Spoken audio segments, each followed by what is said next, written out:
Gracias, Padre Dios, por este nuevo día. No es un día cualquiera.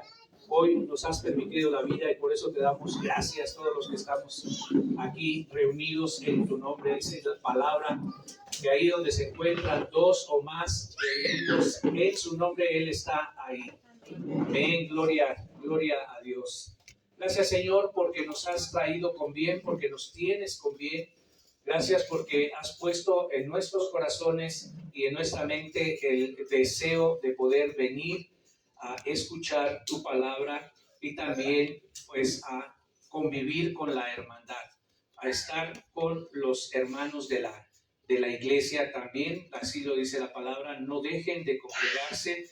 Y pues hoy damos gracias a Dios porque finalmente se han vencido todos los obstáculos, todas las circunstancias, todas las acechanzas del maligno que impedían que pudiéramos acudir, que pudiéramos venir. Me da mucho gusto ver a cada uno de ustedes. Todos sean bienvenidos en el nombre de Jesús. Esta es su casa. Bueno, pues el día de hoy el Señor nos ha puesto en el corazón un tema que tal vez sea poco atendido, que se haya trabajado poco en las iglesias. Y bueno, me gustaría primero hacerles una pregunta. ¿Quién de ustedes cree que Dios se puede arrepentir de sus decisiones? Levanten la mano los que digan, Dios sí se arrepiente. ¿Ok? ¿Quién dice, Dios no se arrepiente? Bueno, hay como la duda, ¿verdad? ¿Será? ¿No será? Bueno, nos han enseñado tradicionalmente que Dios no se arrepiente, pero bueno, vamos a hacer un análisis, un estudio. ¿Qué dice la palabra al respecto de esta situación? Y llamó poderosamente la atención de su servidor porque pues durante mucho tiempo nos enseñaron cosas como, ni modo, es la cruz que te tocó. ¿Sí? ¿Lo han oído?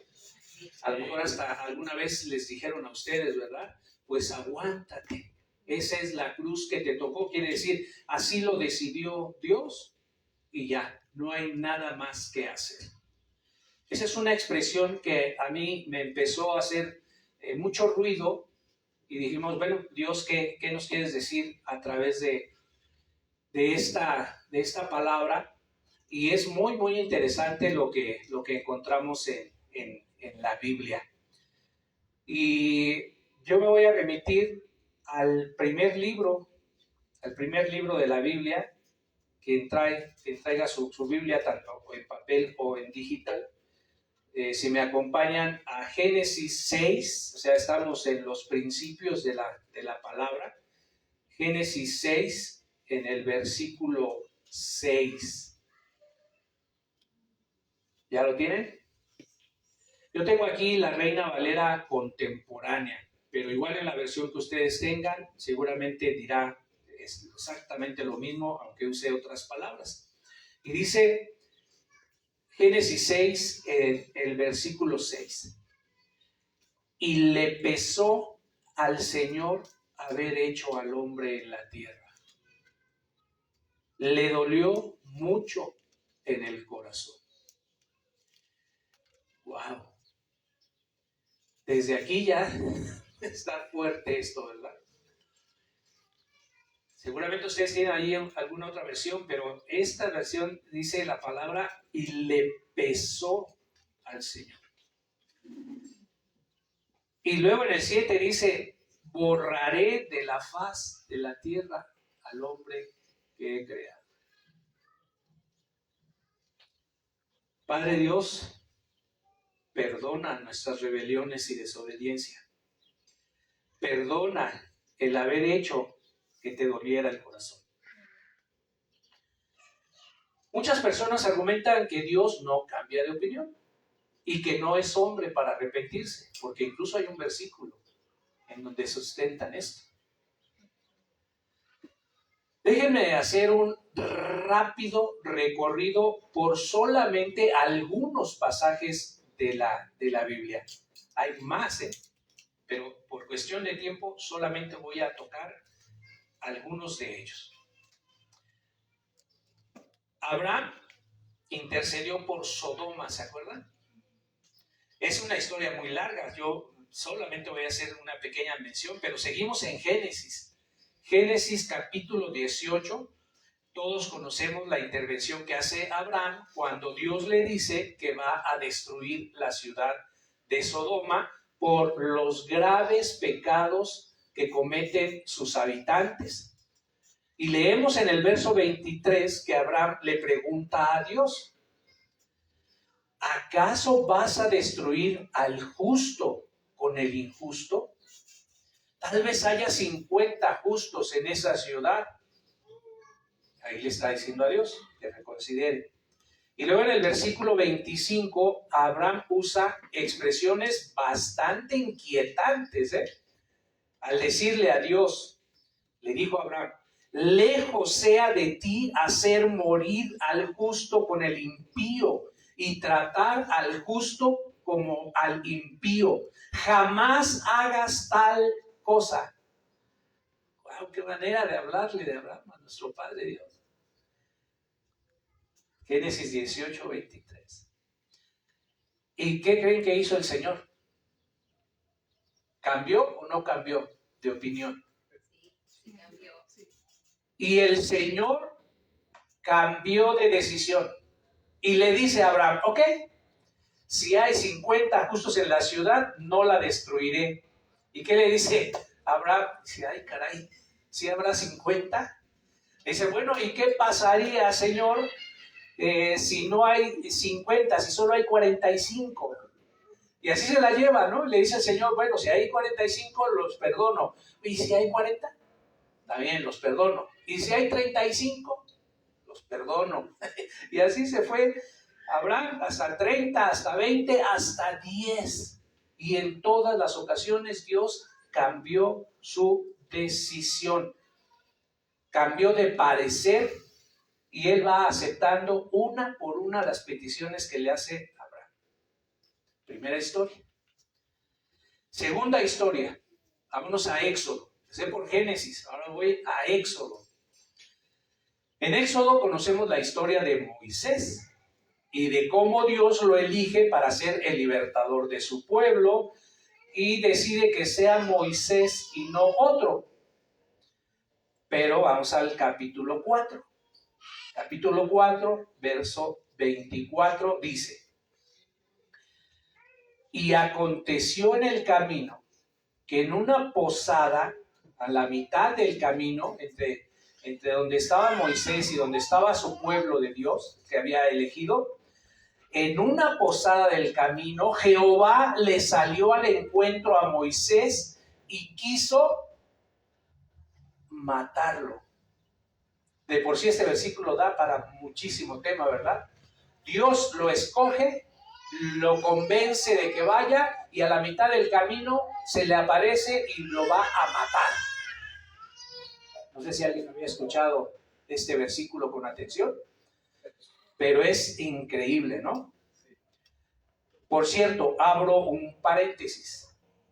Cuando Dios decide hacer la encomienda a Moisés, leemos un poquito antes en Éxodo 4:14, que le dice: entonces Jehová se enojó contra Moisés y dijo: ¿no conozco yo a tu hermano Aarón, levita, y que él habla bien?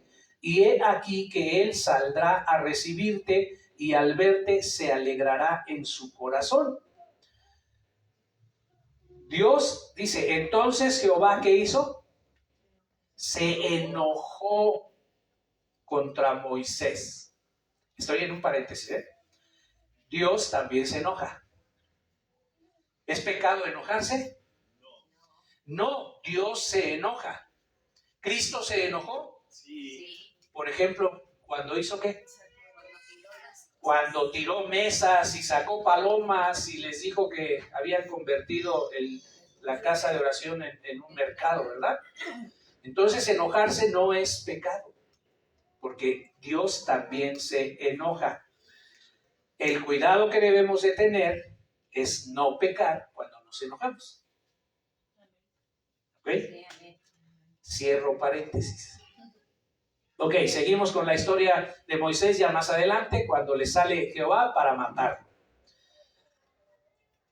Bueno, dice, en el mismo libro de Éxodo, cuando Dios está dándole la ley a Moisés, el pueblo judío, al ver que Moisés tardaba en bajar del monte, pidieron a Aarón para que les fabricara dioses que los guiaran, ¿se acuerdan? Y es así como funden un becerro de oro, al cual le ofrecieron holocaustos y ofrendas y comenzaron a divertirse. Y en ese momento el Señor le dice también a Moisés: baja ya de la montaña, tu pueblo al que sacaste de la tierra de Egipto se ha corrompido, que pronto se apartaron de la forma en que les ordené que vivieran, fundieron oro y se hicieron un becerro y se inclinaron ante él y le ofrecieron sacrificios. Anda diciendo: oh Israel, estos son tus dioses que te sacaron de la tierra de Egipto. Y después el Señor le dijo: he visto lo terco y rebelde que es este pueblo.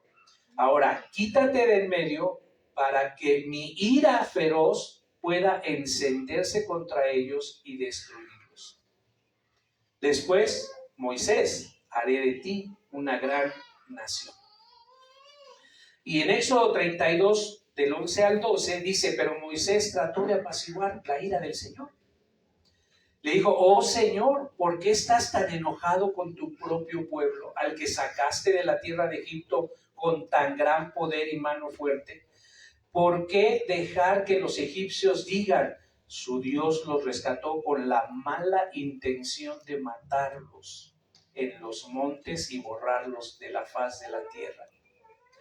Abandona tu ira feroz.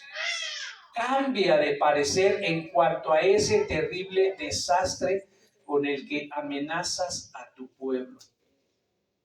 Entonces el Señor cambió de parecer en cuanto al terrible desastre con que había amenazado destruir a su pueblo. Éxodo 32, 14. ¿Qué hizo el Señor? Entonces el Señor cambió de parecer. Pero ¿qué pasó cuando Dios le sale en el camino para querer matar? ¿Lo mató o no lo mató? ¿Por qué no lo mató? ¿Cómo fue que cambió de decisión? ¿Quién intervino ahí? La esposa de Moisés hace algo en ese momento para apaciguar la ira de Dios. ¿Y qué fue lo que hizo? ¿Qué hizo la esposa de Moisés? Séfora de nombre, ¿verdad? ¿Qué hizo? Circuncidó no al bebé, a el hijo que tenía con Moisés, que tenía 11 años de edad, cuando la ley los obligaba a que lo hicieran a los cuantos días de nacido, la circuncisión, a los 8 días más o menos. El niño ya tenía 11 años y no había sido circuncidado, y por ese hecho Jehová le sale en el camino para matarlo. Y la esposa interviene, le hace la circuncisión al muchacho y le entrega el prepucio. Dice: ahora somos esposos de sangre, ¿no? Y entonces Dios lo deja continuar. Y ya viene toda la historia del Éxodo. Pero ahí también Dios cambió de opinión porque lo iba a matar. Y después le perdona la vida y lo sigue utilizando. Ok, ¿qué sigue? Génesis, Éxodo. ¿Qué libro sigue? Levítico, y luego, bueno, me brinco a Números. En el libro de Números encontramos la historia de cuando Aarón y su hermana María murmuran contra Moisés. ¿Recuerdan? Es el capítulo 12. El Señor los escucha, Él todo lo escucha, les llama para que acudan al tabernáculo y allí les reprende por su murmuración y les pregunta: ¿por qué se atreven a hablar mal de mi siervo Moisés? Y luego leemos a partir del versículo 9. Entonces el Señor se encendió en ira contra ellos y se fue de allí. Y cuando la nube se apartó del tabernáculo, sucedió que María estaba blanca de lepra.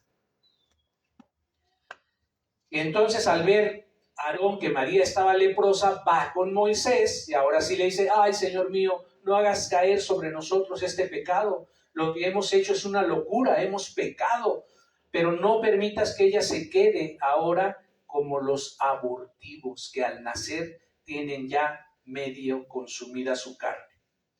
Y en el verso 13, va a aparecer ahí en pantalla, dice, entonces Moisés clamó al Señor y le dijo, Dios mío, te ruego que la sanes.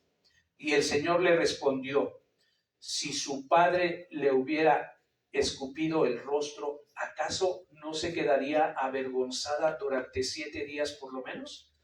Pues déjenla 7 días fuera del campamento y después de eso podrá volver a la congregación. Y Dios cambió de parecer. Y María fue expulsada del campamento solo por 7 días con lepra y no para el resto de su vida. Cambió de parecer. Capítulo 14 de Números. Narra otra rebelión del pueblo judío, por lo que el Señor le dijo a Moisés, ¿hasta cuándo este pueblo me va a seguir rechazando? ¿Hasta cuándo no van a creerme a pesar de todas las señales que he hecho en medio de ellos? Voy a castigarlos con una plaga. Y de nueva cuenta, ¿quién creen que interviene? Moisés. Moisés interviene por ellos. Yo te ruego, Señor, que tu poder sea magnificado tal y como lo expresaste al decir, yo soy el Señor, lento para la ira, pero grande en misericordia. Yo perdono la iniquidad y la rebelión, aunque de ningún modo tengo por inocente al culpable. Yo visito la maldad de los padres en sus hijos, nietos y bisnietos. Por la grandeza de tu misericordia, yo te ruego, Señor, que perdones la iniquidad de este pueblo, le dijo Moisés, así como lo has perdonado desde Egipto y hasta este lugar.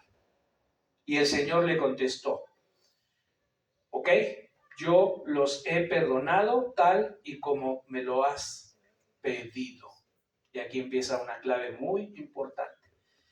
Ok, los perdono tal y como me lo has Pedido. ¿Qué dice? Pedido. Pedido. Esta palabra, recuérdenla porque va a ser muy importante. Siguiendo en el mismo libro de Números, conocemos una rebelión también muy impactante que es la de Coré. Si se acuerdan, y si no, se las platico rápido. El Señor le dijo a Moisés y a Aarón, apártense de esta congregación que ahora mismo voy a consumirlos. Otra vez. Ellos se postraron sobre sus rostros y le dijeron, Dios, Dios de los espíritus de toda la humanidad, ¿por qué te enojas contra toda la congregación si fue solo un hombre el que pecó? Entonces el Señor le dijo a Moisés, habla con la congregación y diles que se alejen de la tienda de Coré, Datán y Abirán y de sus alrededores. ¿Y qué pasó? Se abrió la tierra y se los tragó. Además de la presencia del Señor salió fuego y consumió a los otros 250 hombres que se habían juntado con Coré, Datán y Abirán y que le habían ofrecido el incienso en rebelión. Cambió de parecer y no destruyó a todo el pueblo. Es una imagen impactantísima, pero cambió de parecer, porque la amenaza era destruir a todos. Y me puedo seguir, Números 22 y 23 cuentan lo que sucedió entre el rey Balac y el profeta Balaam. Esta historia también me encanta. Cuando Balaam pues manda a buscar a Balac para que maldiga al pueblo judío. ¿Sí se acuerdan? En Números 22, verso 20 dice, durante la noche Dios vino y le dijo a Balaam, puesto que estos hombres han acudido a ti, levántate y ve con ellos. La orden de Dios es, levántate y ve con ellos, pero harás solo lo que yo te diga. En el verso 22 leemos, Balaam iba montado sobre su asna y acompañado de 2 criados suyos, pero en el camino la ira de Dios se encendió y su ángel salió dispuesto a obstruirle el paso a Balaam. Cambio de parecer. Y ahora ya no vas. ¿De acuerdo? Cuando el asna vio que el ángel del Señor estaba en el camino y que tenía en la mano desvainada la espada, se apartó del camino y se fue por el campo. Balaam azotó al asna para hacerla volver al camino, pero el ángel del Señor se puso en un sendero de viñas, que de uno y del otro lado tenía cercos de piedra. En cuanto el asna vio al ángel del Señor, se arrimó contra el cerco de piedras y apretó contra la pared el pie de Balaam, por lo que él la volvió a azotar. Entonces el ángel del Señor avanzó un poco más y se puso en un lugar más angosto, donde ya no había manera de avanzar ni para un lado ni para el otro. Al ver el asna al ángel del Señor, se echó al suelo debajo de Balaam, y éste se enojó y la volvió a azotar con un palo. Entonces el Señor hizo que el asna hablara y le dijo a Balaam: ¿y yo qué te he hecho? ¿Por qué me has azotado 3 veces? Y Balaam le respondió: es que te has burlado de mí. Si tuviera yo una espada en la mano, ahora mismo te mataría. Y el asna le contestó: pero Balaam, ¿acaso no soy yo tu asna? Desde que me tienes y hasta este día, ¿tú has montado sobre mí?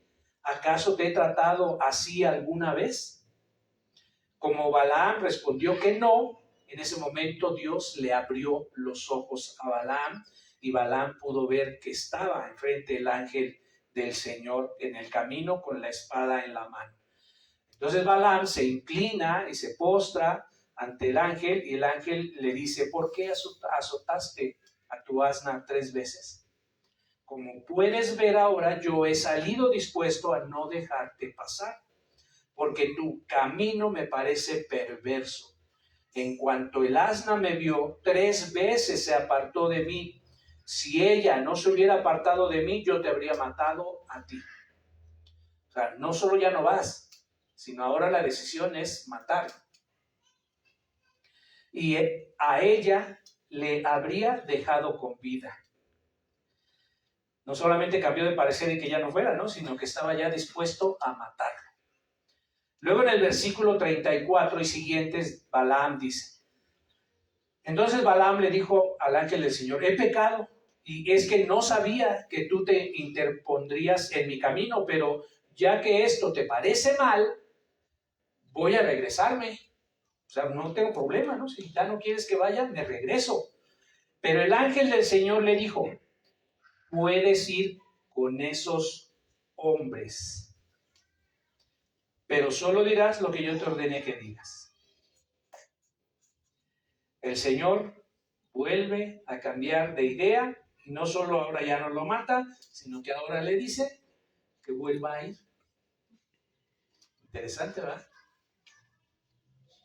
En Números 25, bueno, esa es la historia de Balaam, léanla completa, muy, muy interesante. En Números 25 se narra cuando el pueblo de Israel acude a Baal Peor.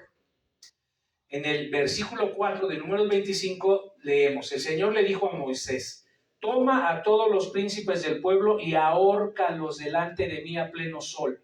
Solo así mi ira se apartará de Israel. Otra vez, ira contra Israel. Mientras los israelitas lloraban a la entrada del tabernáculo de reunión, un israelita llegó y a la vista de Moisés y de toda la congregación de los israelitas, presentó a una madianita a sus hermanos. ¿Se acuerdan? Esa es la historia de que les prohíbe que se casen con mujeres de otros pueblos, de los pueblos que están conquistando, pero ellos desobedecen y se casan con mujeres de otros pueblos. Al ver esto, Finés, hijo de Eleazar, que era hijo del sacerdote Aarón, se levantó de en medio de la congregación y con una lanza en la mano se lanzó contra aquel israelita.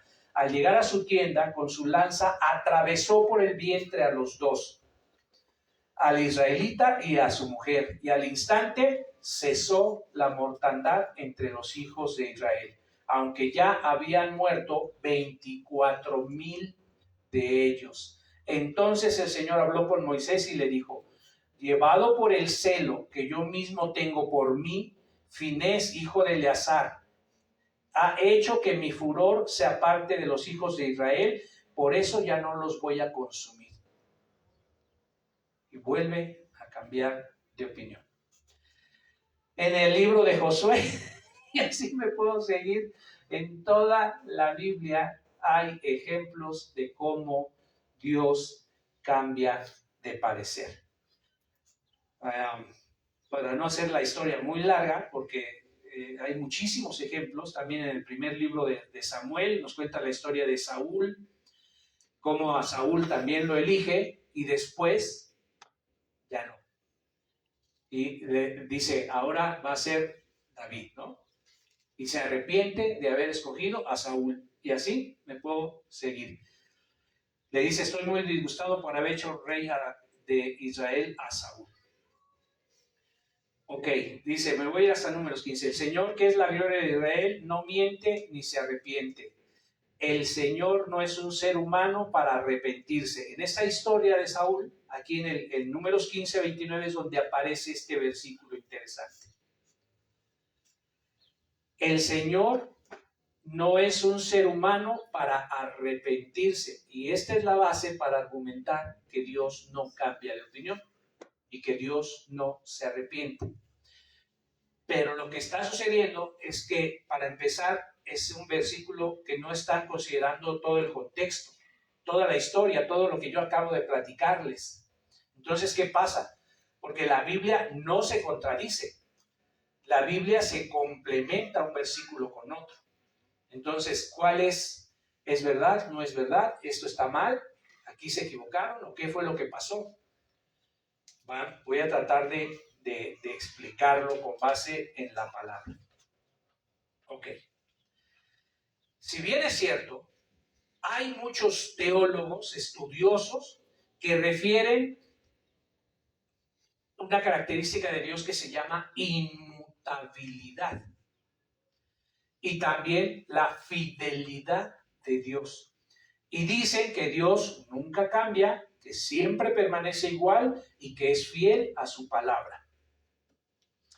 Pero también hay otros estudiosos que nos dicen, en la Biblia hebraica, o sea, en la Biblia que se escribió originalmente en hebreo, se usan palabras que luego se traducen a diferentes idiomas y llegan al español con palabras que pueden ser sinónimos o alguna palabra que se parezca al significado original, pero que no existe en nuestro idioma. No sé si me doy a entender en esta parte. Pongan mucha atención porque esto es muy, muy importante. En la Biblia hebrea se usan dos palabras para decir arrepentimiento. Una es nakam y la otra es shib. Están en las pantallas. Nakam y shib.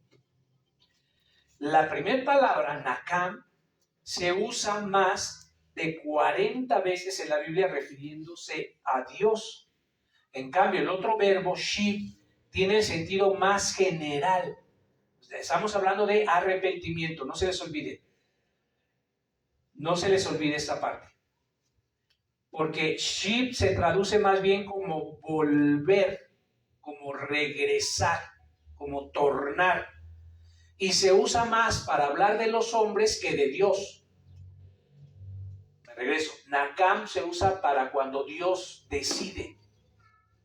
Y shib para cuando los hombres deciden arrepentirse. Estamos hablando de arrepentimiento.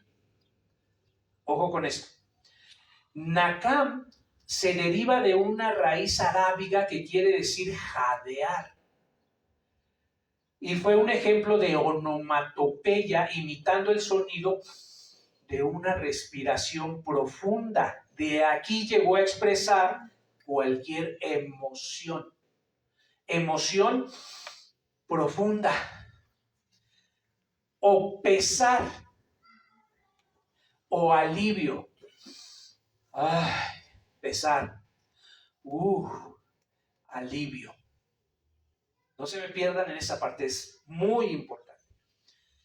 Que el sentido de Nakam era más amplio que lo que significa arrepentimiento en español. Nakam significa tener compasión, compadecer. También va a estar en pantalla.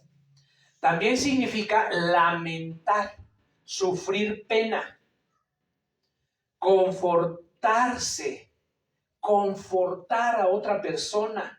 Y también para los hebreos significa descargarse, desquitarse, especialmente a través de la venganza. Entonces, fíjese cómo el término en español arrepentirse es muy limitado. Y en hebreo significa muchas otras cosas más. Es claro entonces que tenemos que unir todas estas connotaciones diversas que tiene la palabra Nakam para sentir y entender el sentido pleno de la palabra como se usó en el original. También es sumamente significativo que la palabra hebraica puede tener un sentido moralmente neutro. Ni bien ni mal. Vayan atando todo lo que les estoy compartiendo. Que no implica ni pecado, ni falta, ni equivocación. La idea fundamental es la de una emoción tan profundísima que afecta todas las acciones y todas las relaciones. Estas son las palabras que usó Dios en lo que acabamos de leer. En muchos casos, la voluntad de Dios es una voluntad condicional. No se me pierdan. Dios castigará al hombre según sus caminos.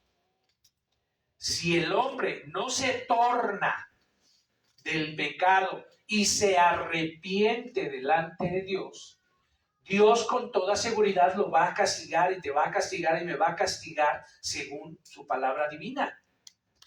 Pero si el hombre se arrepiente, Dios le perdonará. ¿Sí están de acuerdo? Sí. Pues ¿qué creen? Que esa también es palabra divina de Dios. Váyanme entendiendo. ¿Por qué puede cambiar Dios de opinión? Porque de todas maneras es su decisión. Si decimos que Dios todo lo puede, todo es todo. Y arrepentirse, en el sentido amplio de la palabra, también lo puede hacer. Porque así lo tiene establecido el Señor. Jonás, ¿se acuerdan también de la historia de Jonás? Que iba a destruir Nínive. Y luego cuando va Jonás, Dios perdona a Nínive y Jonás se enoja. Y se retira. Y se enoja porque no destruyó a Nínive. Él no cambió su voluntad. La voluntad de Dios no cambió. Se arrepintió el pueblo de Nínive y entonces Dios usa Nakam. Nakam. Él no cambió su voluntad, pero su voluntad fue condicionada por la acción de Nínive.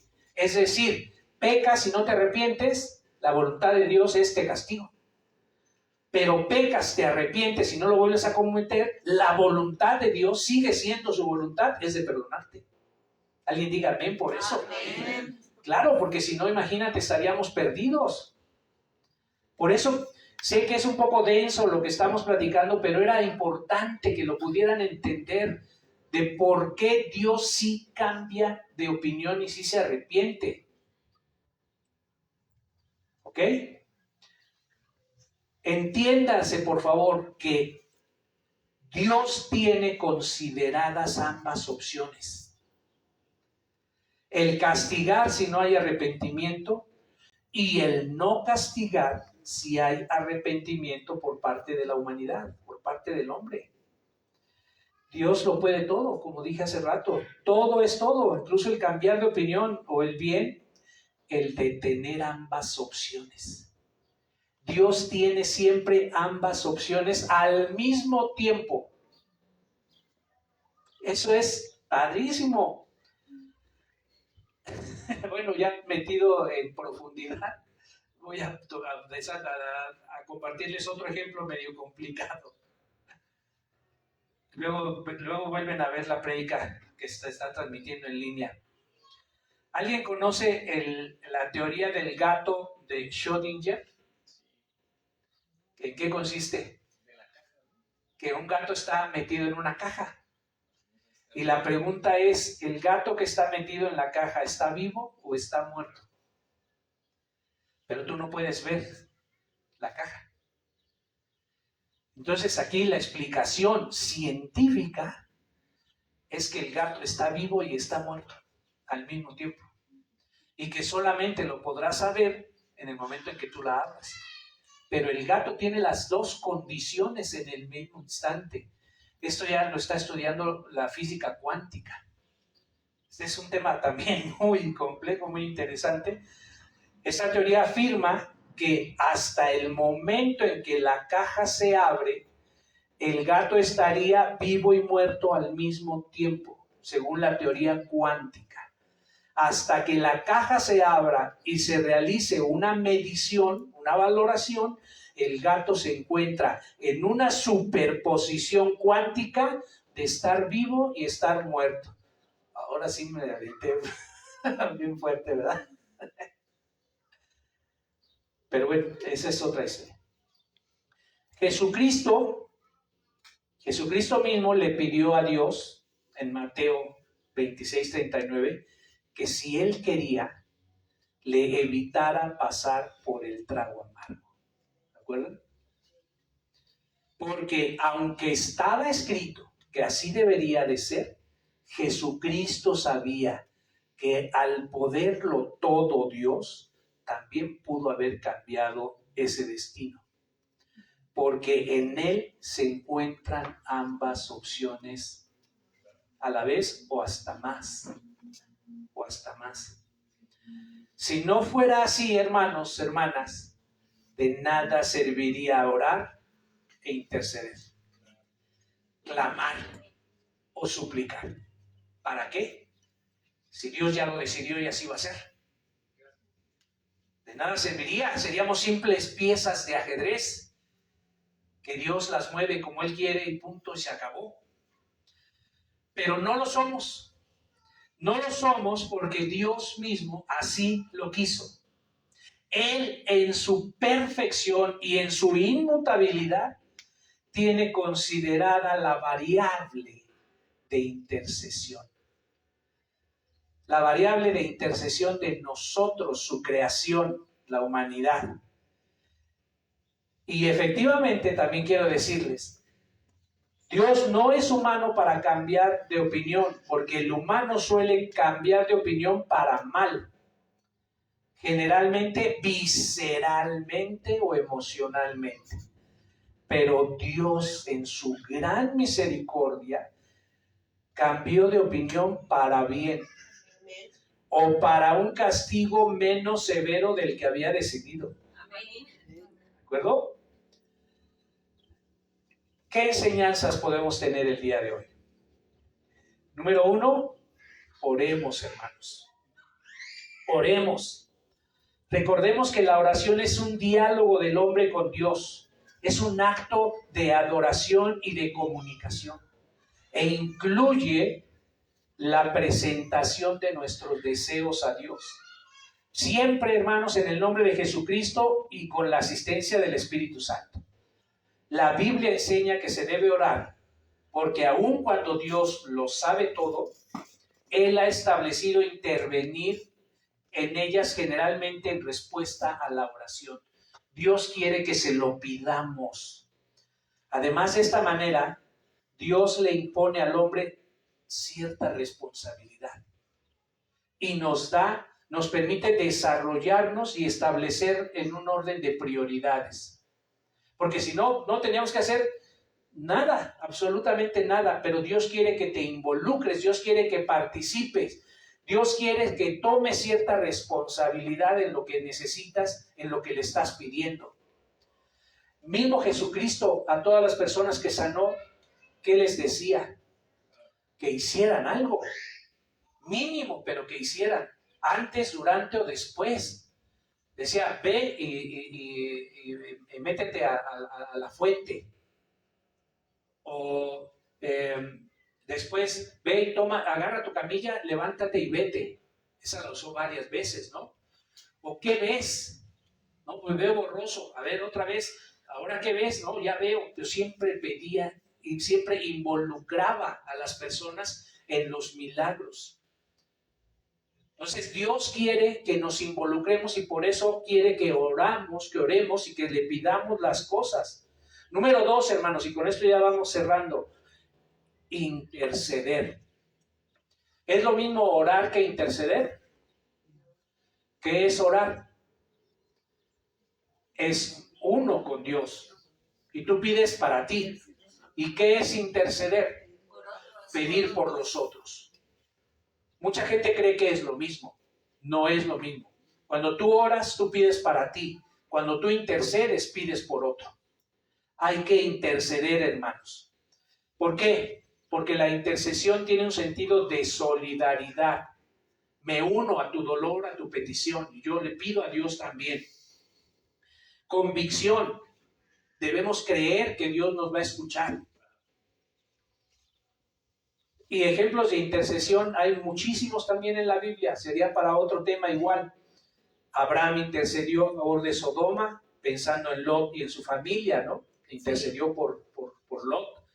Moisés intercedió a favor de Israel en muchas ocasiones. Samuel intercedió a favor de su pueblo. Elías intercede contra el pueblo judío y luego a favor de él.